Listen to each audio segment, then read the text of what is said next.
मेरा बचपन से सपना था कि मैं बड़ा होकर आईएएस बनूंगा। मैंने 12वीं कक्षा तक मन लगाकर पढ़ाई की और पूरे स्कूल में टॉप किया। अब मुझे आगे पढ़ना था, लेकिन घर की स्थिति खराब थी। फिर मैं अपने गांव से दिल्ली आ गया काम की तलाश में। फिर मैं 300 रुपया की मजदूरी करके पढ़ने लगा। फिर क्या, मैंने पेपर दिया यूपीएससी का और फेल हो गया। अफसोस, अब मैं दिल्ली के जीबी रोड पर तेल चटाई का धंधा करता हूँ। आइए एक और इंस्टाग्राम पर वायरल वीडियो को देख करके एक अच्छे रोजगार की हकीकत को समझते हैं। 2019 में देश का भविष्य एक युवा सेना और पुलिस की नौकरी के लिए दौड़ लगा रहा है। ओह, 2020 में भी दौड़ लगा रहा है। सॉरी, एक क्या 2021 आ गया, दौड़ जारी है। नाइस। 2022 में भी आशाएं जिंदा हैं। 2023 आ चुका है, दौड़ जारी है। एज क्रॉस हो गया नौकरी की, उम्मीद ही खत्म हो गई। नमस्कार दोस्तों, मैं नीरज सेल्फहेल्प। हमारे युवाओं का भविष्य सिर्फ एक रोजगार के लिए अंधकार में क्यों ढकेला जा रहा है, जबकि हमारे युवा कुछ करने के लिए, कुछ बनने के लिए, जीवन में एक मुकाम हासिल करने के लिए, इज्जत की जिंदगी जीने के लिए बेताब हैं। फिर क्या हमारे यहाँ रोजगार की कमी है? नहीं, रोजगार की भरमार है। कंपनी में अइला के बाद इतना खटावत न से कि सरवा लुकाए के परत है पाइप में। आपने देखा कि इस तरह के रोजगार की दिन दूनी और रात चौगुनी वृद्धि हो रही है। क्या कहा कि हमारे यहाँ के युवा अकुशल और अयोग्य हैं? इसके लिए समाज के अभिभावक पूरी तरह जिम्मेदार हो सकते हैं। ये अभिभावक, अधिकारी और हमारे महान नेतागण भी हैं। देश को आजाद हुए आज 75 साल से ज्यादा हो चुके हैं। फिर भी भारत की शिक्षा व्यवस्था हमारे छात्रों को सोचना और समझना सिखाने के बजाय याद करने और रट्टेपने को ही केवल प्रोत्साहित करती आ रही है। आज भी भारत की 68.84% जनता यानी 70% आबादी गाँव में निवास करती है और इन गाँव के 70% बच्चों को भारत के प्राथमिक विद्यालय के अध्यापकों ने नाकारा बनाने में अपना अच्छा खासा योगदान दिया है। हालांकि यह सत्य है कि उन अध्यापकों के ऊपर सरकारी कागजातों के पालन का बड़ा दायित्व है, मगर फिर भी उनकी गैर जिम्मेदारी के लिए उनको क्षमा करना बहुत मुश्किल है। हाल ही में एक टीचर को डीएम ने विद्यालय समय में मोबाइल पर गेम खेलते हुए पकड़ा था।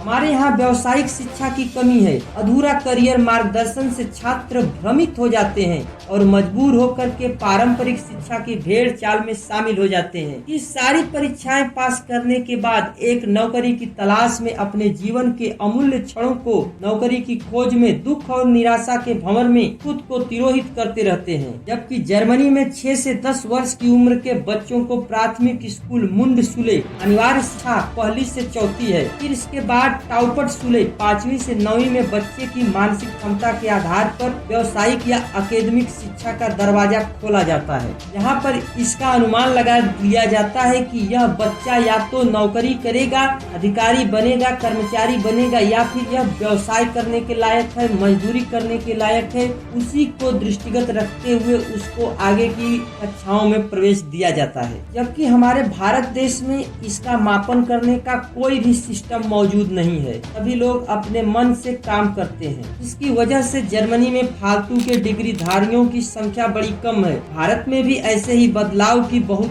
जल्द आवश्यकता है। वहीं पर सरकारी नौकरियों के लिए मारामारी का प्रमुख कारण भारत में असमान वेतन व्यवस्था है। जहां पर प्राइवेट सेक्टर में एक अकुशल सफाई कर्मी को 9 से 10 हजार रुपए की मंथली आय मिलनी मुश्किल होती है, वहीं पर एक सरकारी सफाई कर्मी को 25,000 से ज्यादा आसानी से मिल जाते हैं। इसके अलावा सरकारी क्षेत्र में तमाम छुट्टियां, महंगाई भत्ता और अनेक सुविधाएं प्रदान की जाती हैं।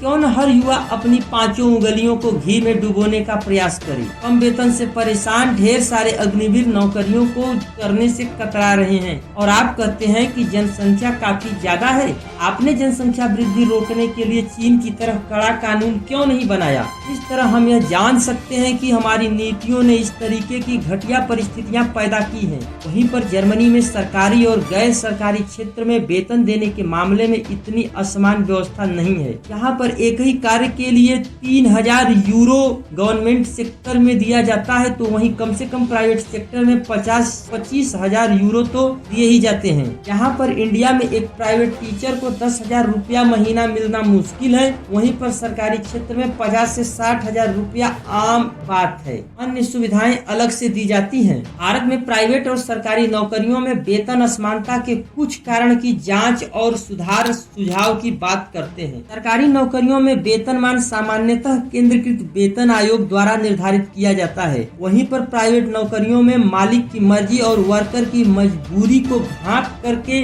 वेतन दिया जाता है। यह सत्य है कि जबकि वह योग्यता और कुशलता का आधार होना चाहिए, इस पर कानून बना करके सरकारी और प्राइवेट सेक्टर के बीच के वेतनमान के अंतर को कम करने की बहुत ही जल्द जरूरत है। यदि यह व्यवहारिक और संभव न लगे तो सरकार को क्वालिटी के लिए प्रोत्साहन और शिक्षा स्वास्थ्य में मुफ्त की गारंटीड सुविधा आम आदमी को देनी चाहिए, ताकि प्राइवेट नौकरी करने के बाद भी इंसान खुश रह सके, न कि रोजी रोटी के चक्कर में पड़कर हर रोज तिल तिल कर मरे और बेरोजगारों